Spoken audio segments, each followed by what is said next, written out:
یہ جوڈیشری کا کام ہے، یہ پولیس کا کام بھی نہیں کسی کی گستاخی کا فیصلہ کرے، یہ عدالتوں کا کام ہے۔ اور میں آپ کو بتاؤں عدالتوں میں اگر ایمانداری سے مقدمے پیش ہونا، یہ میجورٹی چیزیں فارغ ہو جاتی ہیں، کیونکہ جو چیزیں بیان ہو رہی ہوتی ہیں زیادہ تر وہ کتابوں میں لکھی بھی ہوتی ہیں۔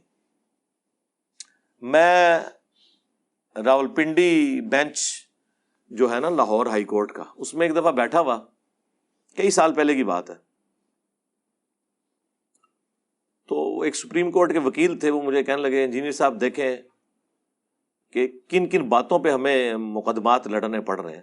وہ کسی شیعہ عالم نے تقریر کرتے ہوئے کہہ دیا کہ جی یہ بخاری مسلم میں وہ جو حدیث ہے نا، سیدہ عائشہ نے 2 تابعین کو غسل کر کے دکھایا تھا، یعنی وہ فزیکلی نہیں ظاہر ہے، وہ پردے میں صرف ایک وہم نکالنے کے لیے، اس پہ میری ویڈیو بھی ریکارڈڈ ہے، اس میں کوئی ایسا ایشو نہیں تھا کہ جسے ایک مصیبت کھڑی کی جاتا۔ وہ اس نے کہیں بیان کر دی حدیث، سنیوں پہ ٹونٹ کیا کہ تمہاری کتابوں میں ہمیں کہتے ہو کہ ہم امہات المومنین کے گستاخ ہیں، تمہاری تو بخاری اور مسلم میں یہ گستاخانہ حدیث لکھی ہوئی ہے، اس کے اوپر مقدمہ کر کے 295C لگوا دی۔ تو وہ ان کے وہ ٹیبل کے اوپر بخاری شریف رکھی ہوئی تھی، وہ خود وکیل شیعہ تھے، تو میں نے کہا یہ بخاری شریف آپ نے رکھی ہوئی ہے؟ وہ کہتے ہیں انجینئر صاحب یہ عدالت کو جا کے دکھانی ہے میں نے کہ جس بندے پہ مقدمہ قائم کیا ہوا ہے یہ تو حدیث بخاری میں لکھی ہوئی ہے، اگر اس نے بیان کر دیا تو اس میں گستاخی والی کون سا ایلیمنٹ ہو گیا؟ اگر کوئی شیعہ اعتراض بھی کرتا ہے یا کوئی سنی کسی شیعہ پہ اعتراض کرتا ہے تو اس کا جواب آپ علمی طریقے سے دیں۔ میں نے دیا ہے علمی طریقے سے کہ جس سینیریو میں سیدہ عائشہ نے ایکٹیویٹی پرفارم کی ہے، اس کے بغیر چارہ ہی کوئی نہیں تھا، جس طرح لوگوں کو وہم ہو گیا ہوا تھا۔ حتیٰ کہ بخاری مسلم آپ کھول کے دیکھیں، عبداللہ بن عمر تو یہ بھی کہتے تھے کہ عورت نے عام حالت میں بھی اپنی چٹیا کھول کے غسل کرنا ہے۔ تو حضرت عائشہ تک جب یہ بات پہنچی وہ اتنا غصہ ہوئی کہ انہوں نے کہا کہ عبداللہ بن عمر جو ہے عورتوں کو یہ سر کے بال مونڈ دینے کا کیوں نہیں کہتا؟ اللہ کے نبی علیہ السلام صرف حیض کے غسل کے اگینسٹ ہمیں کہتے تھے کہ حیض کے بعد جو غسل ہے اس میں چٹیا کھولی جائے، عام جو غسل جنابت ہے اس میں عورت کوئی اپنا پورا جوڑا کھولنے کی ضرورت نہیں، اوپر سے پانی بہا لے بس جتنا بھی گیلا ہو جائے۔ عرب کی سرزمین جہاں پہ پانی بہت بڑا ایشو تھا، وہاں آپ سوچ سکتے ہیں کہ اتنے بڑے لیول کے اوپر معاملات کو ہینڈل کرنا، جس طرح آج کل تو ہمارے پاس ماشاء اللہ تعالی میزائل موٹریں لگی ہوئی ہیں، بورنگ ہوئی ہے، وہ تو کئی میل سے پیدل جا کے مٹکوں میں پانی لے کر آتے تھے۔ وہ متحمل ہو سکتے تھے اس چیز کے کہ آپ آدھا گھنٹہ تک شاور کے نیچے غسل کرتے رہیں اور آپ کا وہم نہ نکلے؟ وہ تو آپ بخاری مسلم اٹھا کے دیکھیں، نبی علیہ السلام آلموسٹ 5 سے 6 لیٹر پانی کے ساتھ غسل کر لیتے تھے، اور آدھا لیٹر پانی کے ساتھ، یعنی 2 گلاس شیشے کے پانی کے بھرے ہوئے، ایک گلاس کے اندر 250 ملی لیٹر آ جاتا ہے نا، تو 2 گلاس ہوں تو آدھا لیٹر بنتا ہے، 2 گلاس کے ساتھ وضو کر لیتے تھے۔ اب ہمیں جو فقہ حنفی والوں نے جس طرح کا غسل کا طریقہ بتایا ہے، وہ تو 100 گلاسوں کے ساتھ بھی غسل کرنا ممکن نہیں ہے۔ انہوں نے تو پتہ نہیں کیا کیا ضربیں تقسیمیں لگائی ہوئی ہیں، اس زمانے میں ممکن تھا۔ اور وہاں پہ 2 تابعین آتے ہیں، ام المومنین سے کہتے ہیں، ایک تو کہتا ہے میرے تو بال ہی اتنے گھنے ہیں، انہوں نے کہا اللہ کے نبی کے بال تم سے بھی زیادہ گھنے تھے، اور 13 لیٹر ٹوٹل پانی ہوتا تھا برتن میں، جس سے میں اور رسول اللہ دونوں غسل کر لیتے تھے۔ پہلے نبی علیہ السلام غسل کرتے تھے، ان کے بچے ہوئے پانی سے میں غسل کر لیتی تھی 13 لیٹر سے، یعنی 6.5 لیٹر۔ یہ میں آج کی کیلکولیشن کر رہا ہوں، وہ مد اور سا آپ کو سمجھانے ذرا مشکل ہو جائیں گے، آج کی کیلکولیشن بتا رہا ہوں۔ اس نے کہا یہ تو ممکن ہی نہیں ہے، تو اما عائشہ نے پھر ایک برتن میں 6 لیٹر کے قریب پانی لیا، یعنی آپ سمجھ لیں 1.5 لیٹر کی 4 بوتلیں، جو آپ وہ بوتلیں پیتے ہیں، 4 بوتلیں 1.5 لیٹر کی 6 لیٹر بن گیا۔ اور اس وقت اٹیچ بات اس طرح ہوتا تھا کہ موٹی چادر کے ساتھ، وہ کچھ عرصہ پہلے تک تو رائے ونڈ میں بھی ایسے ہی تھا کہ وہ چادروں کے واش روم بنے ہوتے ہیں، اتنی تعداد میں ان کے لیے پکے واش روم بنانا مشکل ہے۔ اب سنا ہے میں نے کہ کافی بہتری آ گئی ہے۔ تو اس وقت گھروں میں اٹیچ باتھ روم اسی طرح ہوتے تھے کہ کپڑے کے ذریعے ڈویژن ہوئی ہوتی تھی، اس میں یہ نہیں ہوتا تھا کہ دوسری طرف جو نہا رہا ہے وہ نظر آئے گا. اما عائشہ نے اس کا وہم نکالنے کے لیے اس کے سامنے وہ بالٹی لے کر گئیں, غسل کیا اور باہر آئے کے بتایا کہ دیکھو یہ اب تو مطلب میں تو ایک سکہ راوی ہوں نا, مجھ پہ تو تمہیں اعتبار ہے نا بیٹا, میں نے اس پانی کے ساتھ غسل کر لیا. تب جا کے اس کا وام نکلا. اب اس میں گستاخی کہاں سے ہو گئی؟ ایک استاد اپنے شاگرد کو سمجھانے کے لیے, اس کا وہم نکالنے کے لیے اگر یہ کام کرتا ہے, وہ جس سامنے غسل کر کے دکھایا, اور جناب یہ اٹیچ بات ہے, میں اندر چلا جاؤں تو اس کو آپ سامنے غسل کرنا کہیں گے؟ سامنے صرف یہ ہے کہ یہاں میں آپ کے سامنے سے بالٹی لے کے آیا, واپسی بھی آپ کو خالی بالٹی دکھا دی کہ دیکھو اس بالٹی کے ساتھ میں نے غسل کر لیا. اس میں کون سی گستاخی ہوگی؟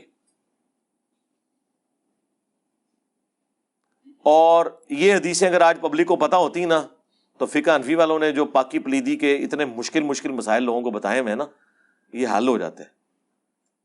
ان کی تو کئی بالٹیوں سے غسل نہیں اترتا. اس زمانے میں یار ابو داؤد اور ترمذی کھول کے دیکھیں,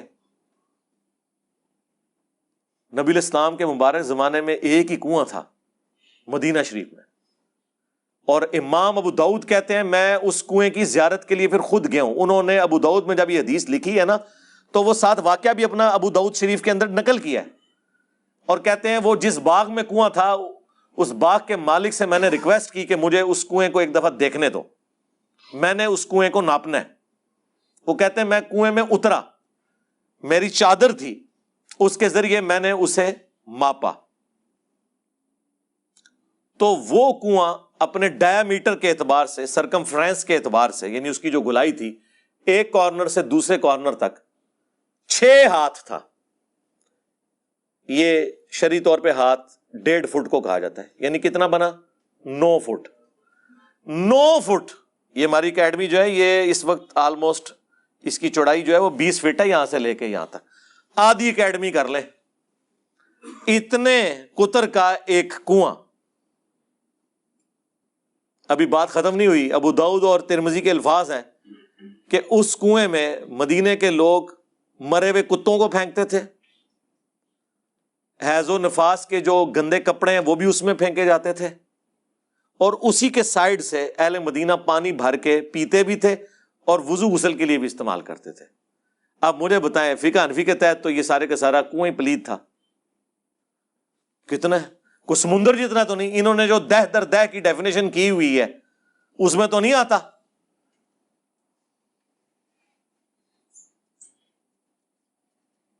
آپ اندازہ کریں نبی علیہ السلام کو جب بتایا گیا, اور ساتھ بتایا گیا ابو داؤد کے ترمذی کے الفاظ ہیں یا رسول اللہ, اس میں تو لوگ مرے ہوئے کتے پھینک دیتے ہیں, گندے کپڑے پھینکتے ہیں, تو نبی علیہ السلام نے فرمایا کہ پانی کو کوئی چیز ناپاک نہیں کرتی, تم اس میں سے استعمال کر لیا کرو. اب اس کو وہ لے کے غیر مسلموں نے بھی اعتراض کیا کہ جی وہ تو گندا ہے. بھئی وہ جو گندگی کی ڈیفینیشن وہ یہ ہے کہ اگر اس میں ڈومیننٹ یہ چیز کر جائے, یعنی رنگ, بو اور ذائقہ چینج ہو جائے. اگر ایسا نہیں ہوا ہوا اور ایک کارنر میں کوئی گندگی پھینکتا ہے, ویسے تو فقہ حنفی والے بھی مانتے ہیں کہ اگر دہ در دہ پانی ہو 10 فٹ بائی 10 فٹ والا کوئی تالاب ہو تو اس میں ایک طرف ڈال دیں تو کوئی فرق نہیں پڑتا, جس طرح چلتا ہوا پانی ہے اس کے حکم میں داخل ہے وہ. یہ بڑا مشکل معاملہ ہے اس طرح کے معاملات کو لے کے چلنا پاکی پلیتی کے اعتبار سے. یہ جو حدیث ہے نا کہ پانی کو کوئی چیز ناپاک نہیں کرتی, پانی جس چیز پر ڈالا جائے وہی پاک ہو جاتا ہے. اب مجھے بتائیں وہ جو بخاری مسلم میں حدیث ہے, جو ایک صحابی نیو مسلم تھے, بدو تھے, مسجد نبوی کے اندر ہی انہوں نے پیشاب کرنا شروع کر دیا کارنر پہ. ظاہر ہے وہ کچی تھی, وہ قالین تو نہیں بچھے ہوئے تھے نا, انہیں کیا پتا تھا. صحابہ اٹھے, حضور نے روک دیا, پیشاب کر لیا تو بلایا, فرمایا کہ مسجد پاکیزہ جگہ ہے, یہاں پہ پیشاب نہ کیا جائے. پھر صحابہ کرام کہتے ہیں 1 یا 2 ڈول منگوا کے نبی الاسلام نے کہا اس پہ بہا دو.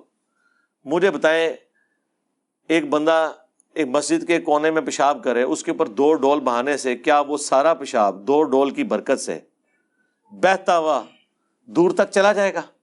زیادہ اسے ڈائلیوٹ کر دے گا. اسی لیے وہ بخاری میں حدیث آتی ہے نا کہ اگر شیر خوار بچہ پیشاب کرتا ہے نا تو اس پہ چند چھینٹیں مار لینا کافی ہے. البتہ بچی کرے تو اس کو ذرا تھوڑا دھو لیا جائے, لیکن وہ دھونا بھی نہیں کہ آپ نے نل کھولا ہے تو بس اب 15 منٹ دھو ہی رہے ہیں اسے، بس ڈیلیوٹ کر کے نکال دیا. یہ پاسبل نہیں تھا. ابو داؤد میں حدیث ہے، کچھ عورتوں نے کہا یا رسول اللہ، مسجد نبوی کی طرف آتے ہوئے مدینہ شریف میں ہمیں بعض جگہ سے گزرنا پڑتا ہے جہاں پہ گندگی ہوتی ہے، اور ہماری عبایا جو ہے، ہم نے جو اوپر چادر اوڑھی ہوئی ہے وہ لمبی ہوتی ہیں، وہ بعض اوقات ان گندی جگہوں پہ ٹچ کرتی ہیں، تو اب کپڑے تو ہمارے ناپاک ہو جاتے ہیں، ہم کیسے نماز پڑھیں؟ تو آپ نے فرمایا کہ وہ جو ناپاک جگہوں سے ٹچ کرتی ہے اس کے بعد کوئی پاک جگہ بھی آتی ہے؟ ان کا یا رسول اللہ آتی ہے. اس سے بھی چادر ٹچ کرتی ہے؟ جی کرتی ہے. تو بس پاک ہو جاتی ہے. آپ تو اندازہ کریں، آپ کہیں یا رسول اللہ کس طرح پاک ہو جاتی ہے؟ وہ مٹی سے ٹچ کرنے سے. بھائی مٹی کو بھی اللہ تعالیٰ نے پاکی کا ذریعہ بنایا جس طرح پانی کو بنایا. اس لیے وہ جو آپ کو فقہ حنفی والے وہ مسئلے پاکی پلیتی کی بتا رہے ہوتے ہیں نا جی، وہ ایک کپڑا ڈالا جی اس میں وہ باقی ڈالے وہ سارے ناپاک ہو گئے، ٹھیک ہے. اس کے بعد جب آپ ایک ٹب میں ٹوٹی کھول کے اوور فلو کروا دیتے ہیں پانی کو، وہ پاک ہو جاتا ہے. اسی لیے میں نے کہا تھا جو لوگ افورڈ کر سکتے ہیں نا وہ آٹومیٹک مشینیں ضرور لگوائیں گھر میں، تاکہ عورتوں کی سب سے زیادہ جو انرجی ویسٹ ہوتی ہے نا وہ کپڑے دھونے میں ہوتی ہے، وہ انرجی وہ اپنے بچوں کے اوپر محنت کریں، اور اس میں وہ پانی جتنی وافر مقدار میں وہ مشین لیتی ہے وہ پاک ہو جاتا ہے. ہم جواد نقوی صاحب کو ملنے گئے نا جب، عروۃ الوثقی جو ان کا مدرسہ ہے لاہور میں، تو وہاں پہ میں نے بچوں کے دھونے کے لیے کپڑوں کے پورا انہوں نے پلانٹ لگایا ہوا تھا، دھوبی رکھے ہوئے تھے، وہ مشینیں خود آٹومیٹیکلی دھوتی تھیں. اس کے بعد استری والا، بچوں کو نہیں دھونے پڑتے تھے. وہ کہنے لگے کہ میں جب خود مدرسے میں پڑھتا تھا ہماری سب سے مشکل ایکٹیویٹی کپڑے دھونا ہوتی تھی. آپ مدرسے میں بچوں کو دیکھیں، سردیوں میں بھی چھوٹے چھوٹے بچے بیٹھ کے اپنے وہ کپڑے دھو رہے ہوتے ہیں ٹھنڈے پانی کے ساتھ. آپ ذرا اپنے بچوں کو وہاں رکھ کے دیکھیں. تو نقوی صاحب کہتے ہیں میں نے اسی وقت ارادہ کیا تھا کہ اگر میں نے مدرسہ بنایا نا بچوں کو ان چیزوں سے آزاد کروں گا. بھینسیں انہوں نے اپنی علیحدہ رکھی ہوئی ہیں دودھ پتی پلانے کے لیے بچوں کو، ہاں جی، کپڑے دھونے کے لیے سسٹم علیحدہ، سب کچھ. بچوں کو کچھ نہیں کرنا پڑتا، نہ کپڑے دھونے پڑتے ہیں نہ اور کوئی، ہر چیز کا ان کا اہتمام کیا ہوا ہے. تو یہ پاکی پلیتی کے جو اتنی تفصیل کے ساتھ آپ کو وہ باریکیاں بتا رہے ہوتے ہیں نا، بس اپنے درجے تک آپ کوشش کریں. اس کے بعد زیادہ وہم میں پڑنے کی ضرورت نہیں ہے. کئی لوگ آدھا آدھا گھنٹہ غسل ہی کرتے رہتے ہیں، ہاں جی، آدھا آدھا گھنٹہ وضو ہی کرتے رہتے ہیں. آپ بخاری مسلم اٹھا کے دیکھیں، نبی علیہ السلام نے اعضائے وضو دھونے کے لیے ایک ایک دفعہ بھی پانی لیا.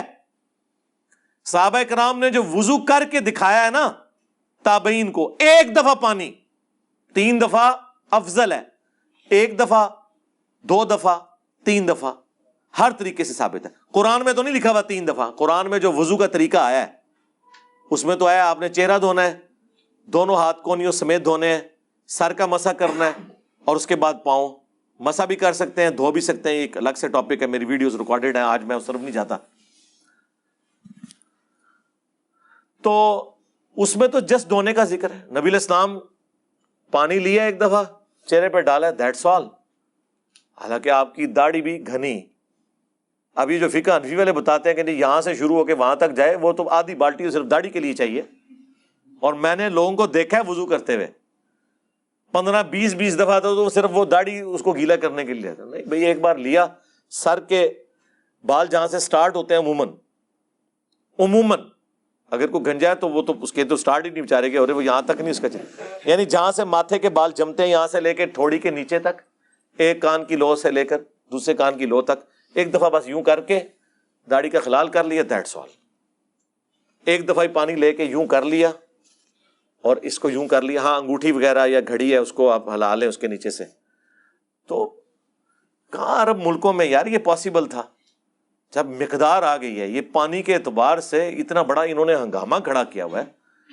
تو اس حدیث کی طرف آ جائیں ابو داؤد اور ترمذی کی، جس میں امام ابو داؤد نے باقاعدہ اپنا وہم نکالا ہے اور اس کنویں کی چوڑائی ماپی ہے، اس کا ڈائیمیٹر ماپا ہے 9 فٹ آج کے اعتبار سے.